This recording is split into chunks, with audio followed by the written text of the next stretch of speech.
We're finally removing the engine. So this is the transmission pump.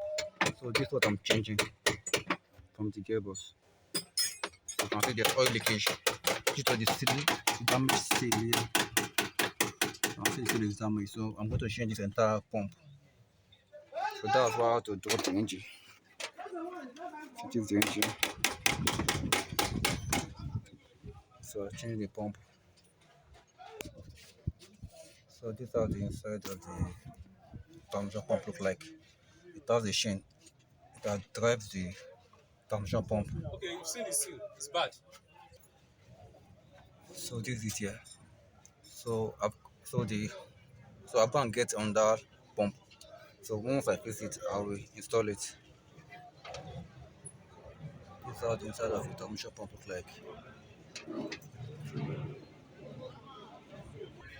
So this was the top converter I removed.